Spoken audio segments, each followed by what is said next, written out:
Welcome to the For the Love of the Game podcast with Johnny K. This is episode 13, a conversation about trademarks, branding, and building identity over the years.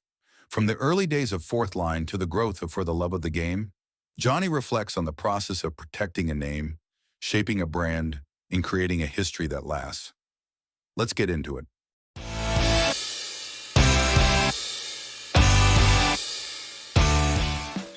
Episode 13, I'm Johnny K. Thanks for tuning in. Thanks for listening. We're going to talk about a lot of stuff today. I was going to talk about the closing of our building, 305 10th Street. That happened August 21st, 2005. I was in the store the morning of the closing and just said a quick little goodbye and had a lot of good years in that store, a lot of good memories, learned the business, figured out that halfway through my journey in retail sports that I had a huge love for team business, corporate wear, and then got into For the Love of the Game and some trademarks. So that building was good to me. I want to wish Sheena and Travis Carl the best of luck in that building. I can't wait to see what you guys do to that building. I want to throw a shout out to my real estate agents, Livia, Sarah, and Tracy. It was awesome. Great job. The best thing I loved about working with you three is the communication, text, call, never felt silly asking a question, your suggestions, everything. Sometimes it would take me a little bit to be like, I don't know. But then when you think about it and you think about it some more, yeah, that's why you have real estate people. That's what they do. That's what they're good at. You don't ask your Uncle Tom for advice about real estate. He's a butcher. You go to a real estate agent. They know their stuff. And girls, thank you so much. So happy we got it done. And yeah, there we go. What are we going to talk about today? You know what? We've been working on trademark lately. Trademarks and what happens in trademarks and how do you get a trademark. And especially now, we're on the tail end of the Stay Social trademark. It just got published, and it's a 2-month window. So what happens, it went through the Canadian Intellectual Property Office. It passed there for canned water, and I trademarked it also for apparel and stuff like that. But once it goes through the that office, they have to make it public for 2 months. And when they make it public for 2 months, that's an opportunity for others to oppose, to say, hey, we have a trademark that's close to that. And that got me to thinking it'd be kind of a cool podcast to talk about trademarks, what I've learned, everything I've done with them, and what I would do differently for sure. My first trademark came from just sitting on the pie in Durham Thundercats. I was a fourth liner, and not to say that I wasn't a fourth liner in junior hockey, but when I came to the Durham Thundercats, playing with guys with kids and mortgages and good hockey players, that's what I remember the most. And I wasn't sure if I was going to sign with the team, but I remember Randy Ray, the coach at the time, gave me an opportunity. I remember signing the card in the office, and he just said, hey, Johnny, you can sign the card. I know you're a great kid. I know you work hard, but there's no promises. And we can bring some more guys in. We can cut you at any time, but I'm going to give you an opportunity, and you have to make the most of it. So thanks, Lefty. I appreciate that. 12 years later, 6 championships, 12 years. I always like to mention that. But yeah, Durham Thundercats, fourth line hockey, sitting on the bench, especially my first couple of years. Some high-level hockey players above me. We had a few courtesy shifts throughout the game, 3 or 4 games. And at that, you know what you signed up for. It's not minor hockey or, in junior hockey and senior hockey, you have a role. My role was to kind of shake things up a little bit, crash the net, maybe throw some hands now and again, and take a few, give a few. That was my senior hockey career for 12 years. But the fourth line kind of stuck in my head, and I couldn't shake it, to be honest with you. I couldn't shake it. And then I remember turning to Stacy Becker on the bench the one day. Definitely not a fourth liner. If there was ever a stat for games played, points per games played, Beck didn't play throughout his senior career, had some back trouble, so he could have played 3 times the games, but he couldn't play because his back would act up now and again. But when he did play, when Stacy Becker did play, he'd average a point or 2 a game, and sometimes he'd be in the lineup, and then sometimes we'd get to play with him. So Beck, I'd always get a little apple, especially Becker scores, and then maybe Gary Gravitt, ref in there, give him the old wink, and Gary knows what that means. Throw me a bone. Assist to Johnny Coleus. Fourth Line Bar and Grill, that was the original idea. You walk into our pub, and you'd see Domi and Probert and Kosher. No Gretzky, no Lemieux, no offense. It's just the tough, rough fourth line guys. And then obviously I didn't know how to open a bar and grill at 21, 22 years old. So I decided that we should try a trademark. And the first time I ever got an idea for a trademark was my buddy Greg Urich. I remember he was trying to trademark something with a t-shirt brand or something, and I think the term was True Grit or something like that. And I remember just picking his brain. He started the process and then just didn't end up doing it, but just him kind of like showing me that it's possible made me like do more research. So, connect with the trademark office. Make sure you spell things right. Yeah, Einstein here. How do you spell fourth? I don't know. Forth? Yeah, I did that. And I actually printed it on a t-shirt, didn't give it to anyone, but I went to the graphic artist and we realized that we spelt it wrong. And then on the trademark, I spelt it wrong. Yeah, smart guy John.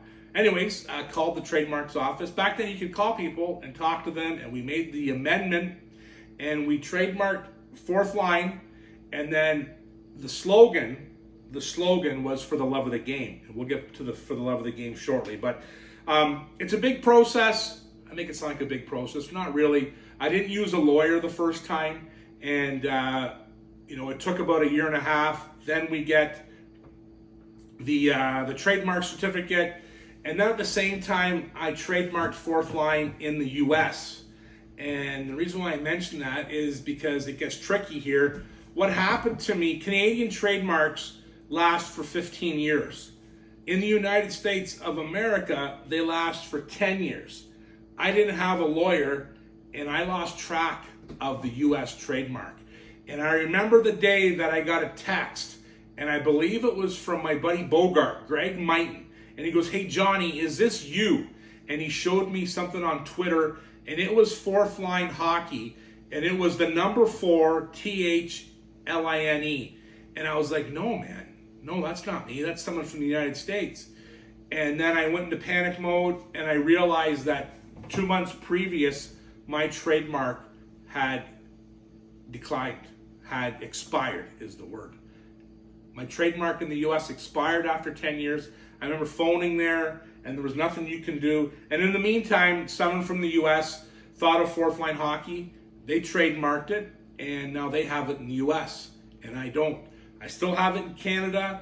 Sometimes I venture to that U.S. trademark to see if it's still there. It's still live, but I guess that's one of the cons of not hiring a lawyer. So if there's some lawyers listening, they're like, serves you right. I just didn't know any better. But we still use the mark today, Fourth Line Hockey, and I still think it's good. I still think it's fun, and remember trying to push it or trying to market it, to brand it. There are some NHL players that we connected with, and some of them were fourth liners, but were aspiring to be second and third liners. So it was hard to trying to get maybe someone that didn't want to be a fourth liner to promote it. We had more guys. I remember like Gary Volk wore our hat. Sergei Berezin wore our hat too. Volk was like a third liner, maybe a legit fourth liner, but Berezin at the time, he was like a second, first line guy. So that was something to think about.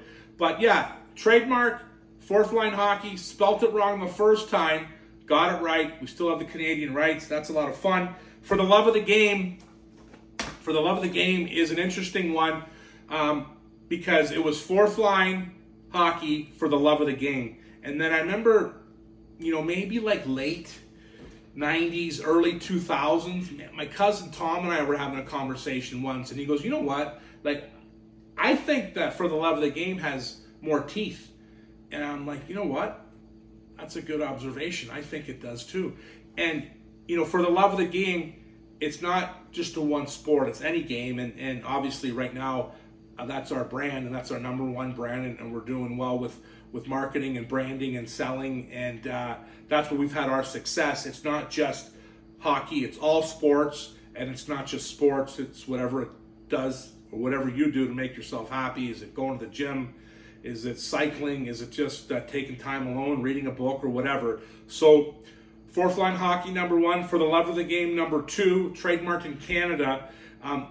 Probably a pinnacle move in our business was we have the trademark for the Love of the Game in Canada, but we didn't have the domain for the website. And GoDaddy and all those type of domain services, sometimes they'll buy some of these things up and then they'll put a crazy price. And that was a business move that we had to make.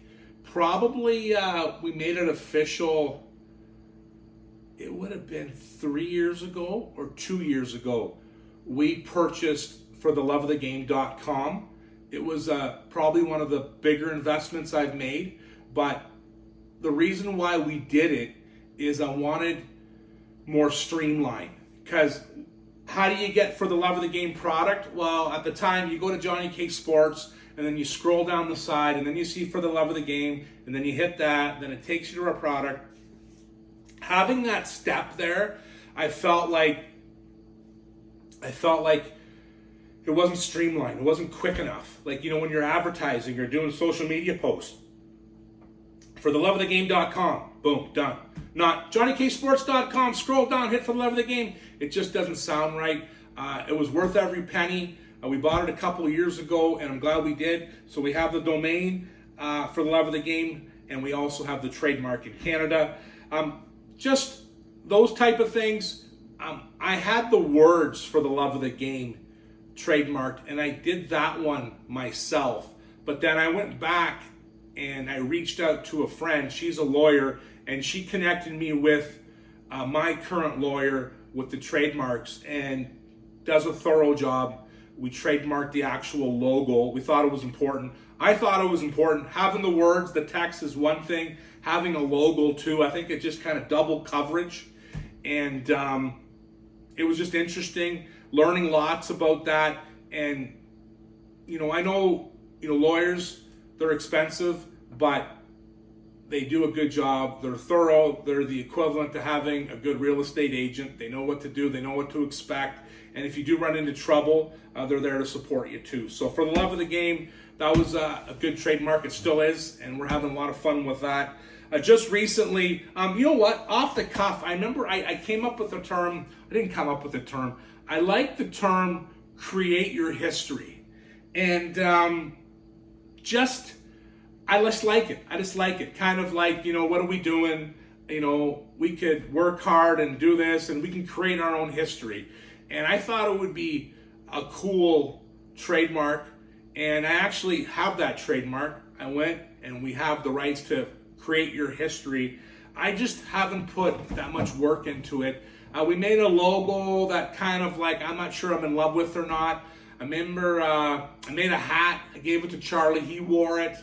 I'd love to hear your opinion on that if you think that's something that might stick. But to create your history is all about, like, what are you going to do to make a difference? 10 years from now, what are they going to say about you? What have you done to create your history? Is it positive? Is it negative? At the end of the day, it's all up to you. There are circumstances that you can't control, but at the end of the day, it kind of reminded me of, there's a poem out there about the dash. And I remember I read that poem. First time I heard it was at my good friend's Warren Beisel's dad's funeral. The minister read the poem, and then years later, my good friend, Derek Watson, Bev, his dad passed away, and they had asked me if I wanted to do a reading. And I thought of that. I thought of that poem and the dash and what it means. And basically, Johnny K, born in 1975, dash, and there's no end to that. And I hope that end doesn't come for a long time. But the important part is the dash. And what are you doing? What are you doing in that dash? So maybe I'll attach it to this podcast, but I know it's out there somewhere. But I think that the poem is called The Dash. But then that's where I started thinking about create your history. It kind of reminded me of The Dash. So I'd love to hear if you have any feedback on create your history, because just curious. Stay social. We talked about that. We're on the tail end of making that official, and it's a hydration water brand, and I think there's something there for sure. As a recap right now, we've been selling it online. Our most success, believe it or not, we have it in a pub in town here, the Foundry. They've been open over a year, and they're selling, a few cases every couple months maybe. It's nothing like crazy, but it's a start. The Ultramart gas station in Durham, they're selling about a case or two every couple weeks right now. So I don't know if that momentum is going to stick. They're selling 2 for $5. But the sparkling is outselling the still water by a landslide, probably 3-1, maybe 4-1. We just received a shipment of 130 cases of sparkling. Some are behind me here, and sparkling is the fan favorite right now. And with the brand, with Stay Social, we're actually going to work on creating a new logo. Maybe look at branding it differently and just seeing where we go. But that, we've gone through 7-8 skids so far. It's not bad. And you can order online, or I can deliver it. Still trying to feel around it. It's still new. It's still fresh. I thought we would have success in golf courses, and it wasn't as much as I thought. There's about 3 or 4 local golf courses. They're doing me a favor, and they're trying to push the water. And I don't know what it is. And I know I talked to one of the management guys, and he just said, "You know what, Johnny? We're not even selling like Perrier or sparkling water. It's just more been beer and pop." So I'm still going to work on that. And but I think there's something with gas stations. I think there's something. You go in there, you get 2 for $5. Quick buys, can that looks like a beer, and that's probably the biggest compliment that we get. And I didn't create this to look like a beer, but it just happened that it's more, I didn't create it on purpose to look like a beer. It just kind of happened that way, and it's more of a, some night you just may choose not to drink, but you want to be in the mix, right? You want to just, you're choosing not to have a plastic bottle in your hand, and you want to have something concrete, and you want to slug a few back. Maybe the stories are better when you have a can in your hand, or maybe you just like the way things taste out of a can compared to a plastic bottle. But Stay Social is something that we're going to keep driving with. I really feel strongly about this. People ask me about flavors and stuff like that. Right now, we're going to keep it simple. Still water, which is my favorite. Sparkling water. There is potentially getting into a new flavor, and it's a company, they'll send you like a little sample thing. You put a couple dots in the sparkling, you mix it up. The only challenge is, when you buy these flavors, it's a 5-gallon pail, and it makes like 30,000 cans. So we're not at the 30,000 can mark right now, but that could be something in the future. I'm excited about changing the can, the look of it a little bit, spicing it up a little bit. But I'm glad I went ahead and went with the Stay Social. Same lawyer did the work for Stay Social as for Love of the Game. It was comfortable. It was good. Quick email back and forth, correspondence, and it was good. It was good. So I'm happy with Stay Social. And undrafted, unsigned. I'm not sure if you've ever seen that mark from me. I actually have the same thing as for the love of the game. I have the words, undrafted, unsigned, trademarked, and I also have the logo. And I'll attach the logo to this podcast or put pictures out there too. But undrafted, unsigned, what was the thought with that? It was more when you start reading stories, Martin St. Louis, undrafted, his first part of his career was a grind, but all of a sudden it clicks, right? It clicks, has success, wins a cup in Tampa Bay, and the rest is history, coaching for the Habs. There are so many athletes out there, male, female, that go undrafted. So the point for me was just because you go undrafted doesn't mean the journey's over. It's just beginning, right? So I was thinking it was a cool mark for just inspiring and just, pushing and all sorts of things, because scouts don't get it right every time and players go undrafted, and there's some good stories out there. Kirk Warner, 2 Super Bowls, he was undrafted, and NFL football player, obviously Super Bowls, sorry. But I don't know if I think the undrafted unsigned is like a good shirt or slogan for me to wear, right? Because there was no chance that I would ever get drafted, and I'm just kind of making fun of myself. So the humor part, I'm a 50-year-old guy playing old timers every Sunday morning, and I was undrafted and I was unsigned. Go figure, right? But so there's 2 angles to it, and I'd love your opinion on this too. If you could give me some feedback, like what do you like best? Do you like the heart and soul push, or do you like the, hey, let's just make light of it? Undrafted, unsigned. I'm playing mixed slow pitch on Thursday night with my friends. I wear ball pants too. I am a serious ball player.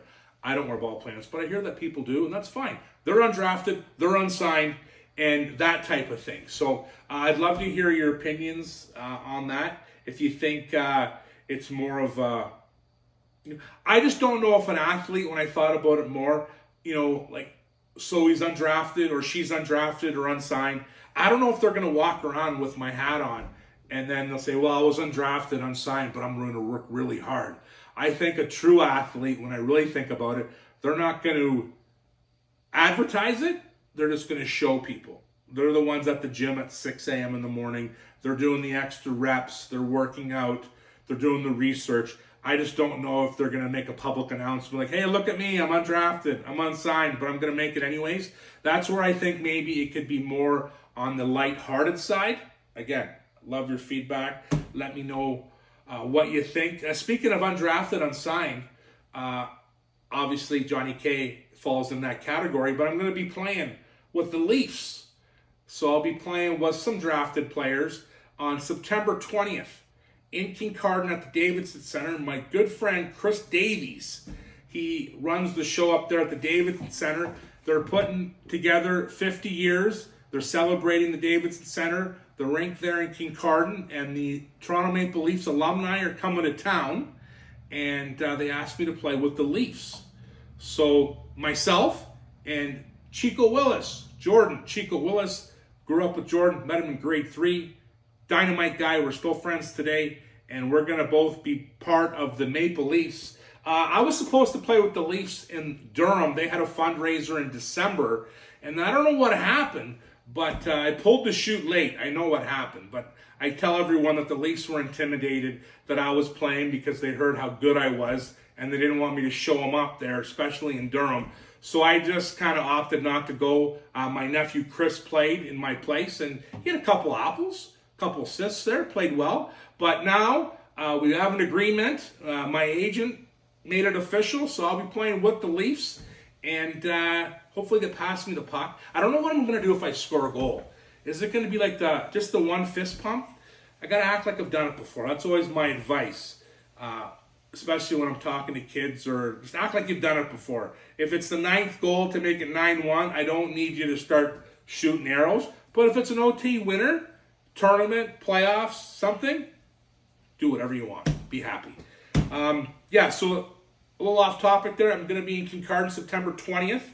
Make sure you get your tickets. It's in conjunction with the Kincardine Bulldogs. GM Warren Beisel, Kincardine Bulldogs, putting together an alumni team of all the Bulldogs teams, and they're going to be playing against the Leafs. I think Jeremy Beattie might be in net, and that might be scary for me because the last time I played hockey against Jeremy Beattie, it was Game 3 in Mount Forest, 1996.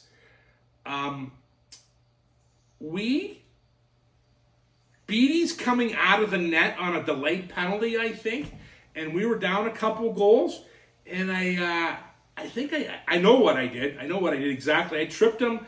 I gave him, like, kind of took the legs from under him. Not a good move. Kind of a greasy move from a 20-year-old. I think I was actually grouchy because I knew after the game I had to go work a night shift at Pine Hill Youth Residence, but it's no excuse. Beattie, I saw him a couple of years ago. He reminded me about it, and we laughed about it. But Beattie's going to be in net, and I better keep my head up because I don't know if he'll let me score. I hope I score. A lot of good guys on that team. It's going to be 20 years of Bulldogs against the Leafs. September 20th, once again. Johnny Kay in the lineup. Jordan Willis in the lineup. Good seats still available. There we go. So when it comes to trademarks, those are a few. You know one thing? I don't have this one trademark. Buddy of mine, I think it was Huggy. Good guy. Great guy. Ryan Hargrave. And he came into the store one day, and we were just shooting the breeze. I'm positive it was in the store, and he said something. We were making fun of Tommy Hilfiger. Not making fun of him officially, just joking around. But he said Tommy No Figure, and I thought that's funny. That's catchy. Then I thought, Johnny No Figure, and then we would just praise the chubby athlete that wanted to still play. Beer belly, bought and paid for, slow pitch, playing pool, darts, kind of a co-ed naked thing. That's not trademarked. I just thought it was funny. Tommy No Figure, Tommy Hilfiger, Tommy No Figure. Maybe someone comes up with that. But it was Huggy's idea. And Huggy, run with it. Run with it. Give me a call. We'll put it together for sure. But trademarks are fun. And why do you get a trademark? Is just if you have an idea and you think it's a good idea, just you want to protect yourself. And there are rules that I feel like you could have an idea, just say, for example, t-shirts, because that's what I know, but you have 6 to 12 months. So just say you come up with a t-shirt, Johnny No Figure, you make a t-shirt, you put TM on it, that means trademark, and you have 6 to 12 months from that time to officially get that registered with the Canadian Intellectual Property Office.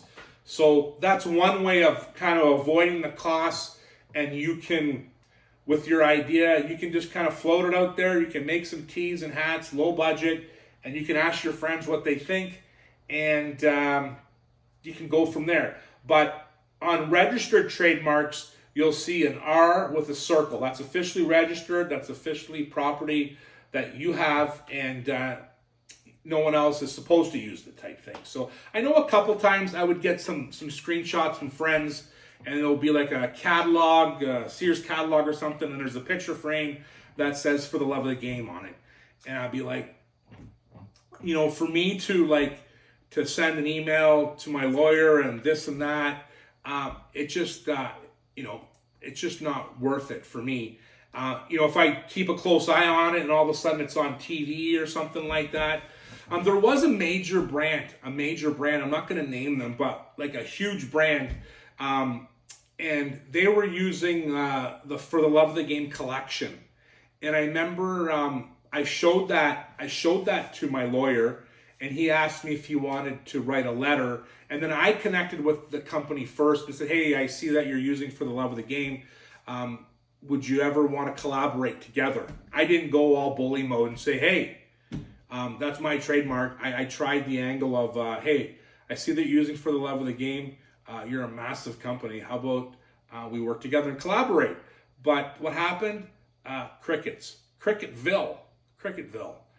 No reply, and I don't see that on their website anymore. So whatever.